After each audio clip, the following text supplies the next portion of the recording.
ಎಲ್ಲರಿಗೂ ನಮಸ್ಕಾರ. Amitha's kitchen and life ಸ್ಟೈಲ್ಗೆ ಸ್ವಾಗತ. ಸ್ನೇಹಿತರೆ, ಇವತ್ತು ನಾನು ಚಿಕನ್ ಗೀ ರೋಸ್ಟ್ ಮಾಡಿದ್ದೇನೆ. ತುಂಬಾ ಸೊಗಸಾಗಿ ಬಂದಿದೆ. ನಿಮಗೆ ನೋಡುವಾಗಲೇ ಅಂದಾಜಾಗ್ಬೋದು ಟೆಕ್ಸ್ಚರ್ ಯಾವ ರೀತಿ ಬಂದಿದೆ ಅಂತ. ಹಾಗಾದರೆ ರೆಸಿಪಿ ಎಷ್ಟು ಚೆನ್ನಾಗಿರ್ಲಿಕ್ಕಿಲ್ವಾ? ಹಾಗಾದರೆ ಬನ್ನಿ ಅಮಿತಾಸ್ ಕಿಚನ್ಗೆ ಹೋಗುವ, ರೆಸಿಪಿ ನೋಡಿಕೊಂಡು ಬರುವ. ರೆಸಿಪಿ ಇಷ್ಟ ಆದರೆ ಲೈಕ್, ಶೇರ್, ಕಮೆಂಟ್ ಮಾಡಿ. ಇಲ್ಲಿ ಇವಾಗ ಕ್ಲೀನ್ ಮಾಡಿದಂತಹ ಅರ್ಧ kg ಚಿಕನನ್ನು ತಗೊಂಡಿದ್ದೇನೆ. ಅದಕ್ಕೆ ಈಗ ಒಂದು ಟೀ ಸ್ಪೂನಷ್ಟು ವಿನೆಗರನ್ನು ಹಾಕ್ತಾ ಇದ್ದೇನೆ. ನಿಮ್ಮ ಹತ್ರ ನಿಂಬೆ ಹುಳಿ ರಸ ಇದ್ದರೆ ನಿಂಬೆ ಹುಳಿಯನ್ನು ಹಾಕಿಕೊಳ್ಳಿ. ನನ್ನ ಹತ್ರ ನಿಂಬೆ ಹುಳಿ ಇಲ್ಲ, ಹಾಗಾಗಿ ವಿನೆಗರ್ ಹಾಕಿದ್ದೇನೆ. ಇದಕ್ಕೀಗ ಒಂದು 4 ಟೀ ಸ್ಪೂನ್ನಷ್ಟು ಮೊಸರನ್ನು ಹಾಕಿಕೊಳ್ಳುವ. 1/4 ಟೀ ಸ್ಪೂನಷ್ಟು ಅರಶಿನ, 1/4 ಟೀ ಸ್ಪೂನಷ್ಟು ಪೆಪ್ಪರ್ ಪೌಡ್ರು, ಅರ್ಧ ಟೀ ಸ್ಪೂನ್ನಷ್ಟು ಉಪ್ಪು. ಎಲ್ಲವನ್ನು ಒಮ್ಮೆ ಚೆನ್ನಾಗಿ ಮಿಕ್ಸ್ ಮಾಡುವ. ಚೆನ್ನಾಗಿ ಒಂದಕ್ಕೊಂದು ಬೆರೆಯುವ ಹಾಗೆ ಮಿಕ್ಸ್ ಮಾಡಿದರೆ ಆಯಿತು. ನೋಡಿ, ಇಲ್ಲಿ ಮಿಕ್ಸ್ ಮಾಡಿ ಆಯಿತು. ಇವಾಗ ಒಂದು ಪ್ಲೇಟನ್ನು ಮುಚ್ಚಿ ಒಂದು ಗಂಟೆ ಹೀಗೆ ಬಿಡುವ. 1 ರಿಂದ 2 ಗಂಟೆ ಬಿಟ್ಟು ಏನಾಗುದಿಲ್ಲ. ಕಡಿಮೆ ಅಂದರೆ 1 ಗಂಟೆ ಆದರೂ ಹೀಗೆ ನೆನೆಯಲಿಕ್ಕೆ ಇದನ್ನು ಬಿಡುವ. ಇಲ್ಲಿ ಒಂದು ತವಾವನ್ನು ಸ್ಟವ್ ಮೇಲೆ ಇಟ್ಟಿದ್ದೇನೆ ಬಿಸಿ ಆಗಲಿಕ್ಕೆ. ಅದಕ್ಕೀಗ ಒಂದು 6 ಲವಂಗ, ಚಕ್ಕೆ ಒಂದು 3 ಇಂಚಿದ್ದು, ಕೊತ್ತಂಬರಿ ಒಂದು 2 ಟೀ ಸ್ಪೂನು, ಸೋಂಪು ಕಾಳು ಬಡೆ ಸೋಂಪು ತಿಳ್ತೇವಲ್ಲ ಅದು ಒಂದು ಅರ್ಧ ಟೀ ಸ್ಪೂನು, ಜೀರಿಗೆ ಅರ್ಧ ಟೀ ಸ್ಪೂನು, ಮೆಂತೆ ಒಂದು 10 ಕಾಳು, ಬೆಳ್ಳುಳ್ಳಿ ಒಂದು 10 ಎಸಳು. ಇದನ್ನೆಲ್ಲ ಈಗ ನಾವು ಡ್ರೈ ರೋಸ್ಟ್ ಮಾಡಿಕೊಳ್ಳುವ. ಇಲ್ಲಿ ನಾನು ಪೆಪ್ಪರನ್ನು ಹಾಕಲಿಲ್ಲ, ಯಾಕೆಂದರೆ ನಾವು ಆವಾಗ ಚಿಕನನ್ನು ಕಲಸಿಡುವಾಗ ಪೆಪ್ಪರ್ ಪೌಡರ್ ಹಾಕಿದ್ದೇವಲ್ಲ, ಆದ ಕಾರಣ ಪೆಪ್ಪರ್ ಇಲ್ಲಿ ಬೇಡ. ಪೆಪ್ಪರ್ ಪೌಡರ್ ಇಲ್ಲದಿದ್ದವರು ಈ ಸಂದರ್ಭದಲ್ಲಿ ಪೆಪ್ಪರನ್ನು ಹಾಕಿಕೊಳ್ಬೋದು. ಒಂದು 1/4 ಟೀ ಸ್ಪೂನಷ್ಟು ಪೆಪ್ಪರನ್ನು ಹಾಕಿಕೊಂಡ್ರೆ ಆಯಿತು. ಇಷ್ಟಾದರೆ ಸಾಕು. ಸ್ಟವ್ ಆಫ್ ಮಾಡಿದ್ದೇನೆ. ಜಾಸ್ತಿ ಫ್ರೈ ಆಗಬೇಕು ಅಂತಿಲ್ಲ ನಮಗೆ, ಮತ್ತೆ ತುಪ್ಪದಲ್ಲಿ ಸಹ ಇದನ್ನು ಫ್ರೈ ಮಾಡಲಿಕ್ಕೆ ಉಂಟು. ಹಾಗಾಗಿ ಇಷ್ಟಾದರೆ ಸಾಕು. ಮತ್ತೆ ಈ ತವಾದ ಬಿಸಿಯಲ್ಲಿ ಒಂದು ಸ್ವಲ್ಪ ಫ್ರೈ ಆಗ್ತದೆ. ಹಾಗೆ ಸ್ಟವ್ ಕೂಡ ಆಫ್ ಮಾಡಿದ್ದೇನೆ. ಸ್ವಲ್ಪ ಹೊತ್ತು ನಾವು ಹೀಗೆ ಇದನ್ನು ಬಿಡುವ. ಇಲ್ಲಿ ನಾನು ಮೆಣಸನ್ನು ಬೇಯಿಸಿದ್ದೇನೆ, ಅಂದರೆ ನೀರು ಹಾಕಿ ಚೆನ್ನಾಗಿ ಒಂದು ಕುದಿ ಬಂದಿದೆ. ಹಾಗೆ ಸ್ಟವ್ ಆಫ್ ಮಾಡಿ ಹಾಗೆ ಮುಚ್ಚಳ ಮುಚ್ಚಿಟ್ಟಿದ್ದೇನೆ. ಹಾಗೆ ಮೆಣಸು ಕೂಡ ಚೆನ್ನಾಗಿ ನೆಂದಿದೆ.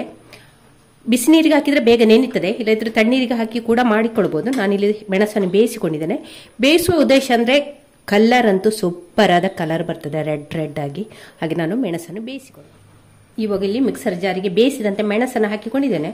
ಒಂದು 10-15 ಮೆಣಸು ಇರಲಿ. ನಿಮ್ಮ ಖಾರಕ್ಕೆ ಅನುಗುಣವಾಗಿ ಹಾಕಿಕೊಂಡ್ರೆ ಆಯಿತು. ಮಸಾಲೆಯನ್ನು ಮೆಣಸನ್ನು ರೆಡಿ ಮಾಡಿ ಇಟ್ಕೊಂಡ್ರೆ ಆಯಿತು. ಇದು ಮತ್ತೆ ತುಂಬ ಖಾರ ಕೂಡ ಇಲ್ಲ, ಹಾಗಾಗಿ ಸ್ವಲ್ಪವೇ ಹಾಕೊಂಡಿದ್ದೇನೆ. ಹಾಗೆ ಇದರ ನೀರನ್ನು, ಬೇಯಿಸಿದ ನೀರನ್ನು ಕೂಡ ಸ್ವಲ್ಪ ಹಾಕಿಕೊಳ್ತಾ ಇದ್ದೇನೆ. ಅದರ ಜೊತೆಯಲ್ಲಿ ಹುರಿದಿಟ್ಟಂಥ ಮಸಾಲೆಯನ್ನು ಕೂಡ ಇದ್ರ ಜೊತೆಯಲ್ಲಿ ಹಾಕಿಕೊಳ್ಳುವ. ಹಾಕಿ ಇನ್ನು ನಯವಾಗಿ ರುಬ್ಬುವ. ಜಾಸ್ತಿ ನೀರು ಹಾಕ್ಲಿಕ್ಕಿಲ್ಲ. ಇಲ್ಲಿ ನಮಗೆ ಮಸಾಲೆ ಗಟ್ಟಿಯೇ ಬೇಕು. ಇವಾಗ ಇಲ್ಲಿ ಮಸಾಲೆ ಜೊತೆ 1 ಇಂಚಿಯಷ್ಟು ಶುಂಠಿಯನ್ನು, ಹಾಗೆ ಹುಣಸೆ ಹುಳಿ, ವಿನೆಗರ್ ಕೂಡ ಹಾಕಿದ್ದೇವೆ. ಆದ ಕಾರಣ ಹುಳಿಯನ್ನು ಸ್ವಲ್ಪ ಕಡಿಮೆ ಹಾಕಿಕೊಂಡ್ರೆ ಆಯಿತು. 1/4 ಟೀ ಸ್ಪೂನಷ್ಟು ಅರಶಿನ. ಇನ್ನು ಇದನ್ನು ನಯವಾಗಿ ರುಬ್ಬಿಕೊಳ್ಳುವ. ಇವಾಗ ಇಲ್ಲಿ ಮಸಾಲೆಯನ್ನು ಕೂಡ ರುಬ್ಬಿಕೊಂಡಾಯಿತು. ಮಸಾಲೆ ನಯವಾಗಿ ರುಬ್ಬಬೇಕು, ಹಾಗೆ ತುಂಬ ನೀರು ಮಾಡಲಿಕ್ಕಿಲ್ಲ. ನೋಡಿ, ಈ ಹದದಲ್ಲಿ ಇರಬೇಕು, ಗಟ್ಟಿಯೇ ಇರಬೇಕು. ಇವಾಗ ಇದನ್ನು ಪಕ್ಕಕ್ಕೆ ಇಟ್ಕೊಳ್ಳುವ. ಇವಾಗ ನಾವು ಮಾಂಸವನ್ನು ಕಲಸಿಟ್ಟದ್ದು ಸುಮಾರು 1 ಗಂಟೆ ಆಯಿತು. ಇಷ್ಟಾದರೆ ಸಾಕು. 1 ಗಂಟೆ ನೆಂದರೆ ಸಾಕಾಗ್ತದೆ. ಇನ್ನು ಇದನ್ನು ಸ್ಟವ್ ಮೇಲೆ ಕಾಯ್ಲಿಕ್ಕೆ ಇಟ್ಟಿದ್ದೇನೆ. ಅದಕ್ಕೆ ಈಗ ತುಪ್ಪವನ್ನು ಹಾಕಿಕೊಳ್ಳುವ. ಗೀ ರೋಸ್ಟ್ ಅಂತ ಹೇಳುವಾಗ ನಾವು ತುಪ್ಪದಲ್ಲೇ ಮಾಡುವಂತಹ ಅಡಿಗೆ ಇದು. ಹಾಗೆ ಒಂದು 4 ಟೀ ಸ್ಪೂನ್ ಅಷ್ಟು ತುಪ್ಪವನ್ನು ಇದಕ್ಕೆ ಹಾಕಿಕೊಳ್ಳುವ. 4 ಟೀ ಸ್ಪೂನ್ ಅಲ್ಲ, 4 ಟೇಬಲ್ ಸ್ಪೂನ್ ಅಷ್ಟು ತುಪ್ಪವನ್ನು ಹಾಕಿಕೊಳ್ಳುವ. ಇಲ್ಲಿ ತುಪ್ಪ ಚೆನ್ನಾಗಿ ಬಿಸಿ ಆಗಲಿ. ತುಪ್ಪ ಇಲ್ಲಿ ಚೆನ್ನಾಗಿ ಕಾದಿದೆ. ಇವಾಗ ನಾವು ಚಿಕನ್ ಅನ್ನು ಇದಕ್ಕೆ ಹಾಕಿಕೊಳ್ಳುವ.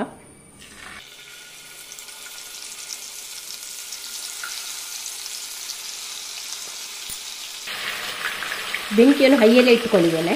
ನಾವು ಇದನ್ನು ಸೌಟ ಹಾಕಿ ತಿರುಗಿಸ್ಕೊಳ್ಳೋದು ಬೇಡ. ಒಂದು ಸ್ವಲ್ಪ ಫ್ರೈ ಆಗಬೇಕು ಒಂದು ಸೈಡ್, ಆನಂತರ ಇದನ್ನು ಮಗುಚಿಕೊಂಡ್ರೆ ಆಯಿತು.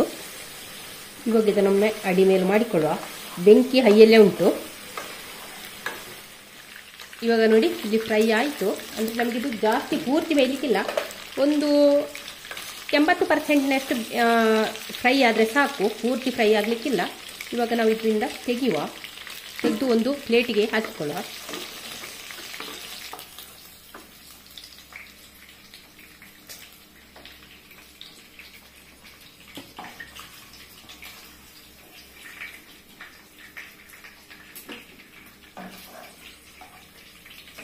ನೋಡಿ ಇದನ್ನೆಲ್ಲ ಫ್ರೈ ಮಾಡಿ ಇಟ್ಟಾಯ್ತು.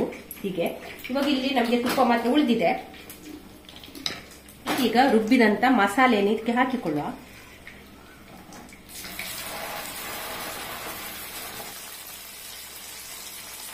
ಇವಾಗ ಇಲ್ಲಿ ಮಸಾಲೆಯನ್ನು ಚೆನ್ನಾಗಿದ್ರಲ್ಲಿ ತುಪ್ಪದಲ್ಲಿ ಫ್ರೈ ಮಾಡುವ.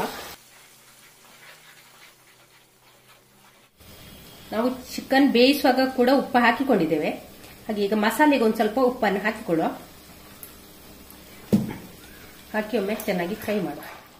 ಇವಾಗ ಮಸಾಲೆಗೆ ಫ್ರೈ ಮಾಡಿಕೊಂಡಂತ ಚಿಕನ್ ಅನ್ನು ಇದಕ್ಕೆ ಹಾಕಿಕೊಳ್ಳುವ. ಚಿಕನ್ ಅನ್ನು ಕಲಸುವಾಗ ಉಳಿದಂತ ಗ್ರೇವಿಯನ್ನು ಕೂಡ ಇದಕ್ಕೆ ಹಾಕಿಕೊಳ್ಳುವ. ಹಾಕಿ ಒಮ್ಮೆ ಚೆನ್ನಾಗಿ ಮಿಕ್ಸ್ ಮಾಡುವ.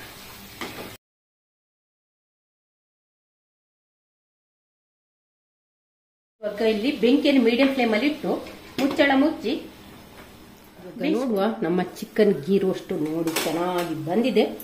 ಎಣ್ಣೆಲ್ಲ ತುಪ್ಪ ಎಲ್ಲ ಚೆನ್ನಾಗಿ ಬಿಟ್ಟುಕೊಂಡು ಬಂದಿದೆ ನೋಡಿ ಅಲ್ವಾ. ನೋಡಿ ಇವಾಗ ರೆಡಿ ಆಗಿದೆ. ಇದು ಟೇಸ್ಟ್ ನೋಡಿಕೊಳ್ಳಿ, ಉಪ್ಪು ಹುಳಿ ಖಾರ ಎಲ್ಲ ನೋಡಿಕೊಳ್ಳಿ. ಹಾಗೆ ಚೆನ್ನಾಗಿ ಬಂದಿದೆ. ತುಪ್ಪ ಎಲ್ಲ ಸೈಡಿಂದ ಬಿಟ್ಟುಕೊಂಡು ಬಂದಿದೆ ನೋಡಿ. ಇವಾಗ ಕೊನೆಯ ಹಂತಕ್ಕೆ ನಾನಿಲ್ಲಿ ಒಂದು ಸಣ್ಣ ತುಂಡು ಬೆಲ್ಲವನ್ನು ಹಾಕ್ತಿದ್ದೇನೆ. ನೀವೆನಿಸ್ಬೋದು ಯಾಕಪ್ಪ ಬೆಲ್ಲ ಹಾಕೋದು ಅಂದ್ರೆ, ಬೆಲ್ಲ ಹಾಕಿದ್ರೆ ಟೇಸ್ಟ್ ಉಂಟಲ್ಲ ತುಂಬಾನೇ ಚೆನ್ನಾಗಿರ್ತದೆ. ಈ ಉಪ್ಪು ಹುಳಿ ಖಾರ ಎಲ್ಲ ಬ್ಯಾಲೆನ್ಸ್ ಆಗಿ ಉಂಟಲ್ಲ, ಟೆಕ್ಸ್ಚರ್ ಮತ್ತು ಟೇಸ್ಟ್ ತುಂಬ ಚೆನ್ನಾಗಿ ಬರ್ತದೆ. ಅದಕ್ಕೆ ಬೆಲ್ಲ ಹಾಕಿದ್ದು. ಬೆಲ್ಲ ಹಾಕಿ ಒಮ್ಮೆ ಚೆನ್ನಾಗಿ ಮಿಕ್ಸ್ ಮಾಡುವ. ಇವಾಗ ಇದಕ್ಕೊಂದು ಬೇವು ಸೊಪ್ಪನ್ನು ಹೀಗೆ ಹಾಕುವ, ಹಸಿಯೇ ಹಾಕುವ. ಹಾಕಿ ಒಮ್ಮೆ ಚೆನ್ನಾಗಿ ಮಿಕ್ಸ್ ಮಾಡುವ. ನೋಡಿ ನಮ್ಮ ಗೀ ರೋಸ್ಟ್ ರೆಡಿ ಆಯಿತು. ತುಂಬಾನೇ ಅದ್ಭುತವಾಗಿ ತುಂಬಾನೇ ಸೊಗಸಾಗಿ ಬಂದಿದೆ. ಇದಕ್ಕೆ ಉಂಟಲ್ಲ ನೀರು ದೋಸೆ, ನಮ್ಮ ಮಂಗಳೂರಿನ ನೀರು ದೋಸೆ ಬೆಸ್ಟ್ ಕಾಂಬಿನೇಷನ್. ಹಾಗೆ ಗೀ ರೈಸ್ ಕೂಡ ತುಂಬಾನೇ ಒಳ್ಳೆಯದಾಗ್ತದೆ ನೋಡಿ. ಇಷ್ಟ ಆದರೆ ಆಯಿತು. ಇವಾಗ ನಾವು ಸ್ಟವ್ ಆಫ್ ಮಾಡುವ. ಹಾಗೆ ಮುಚ್ಚಳವನ್ನು ಮುಚ್ಚುವ.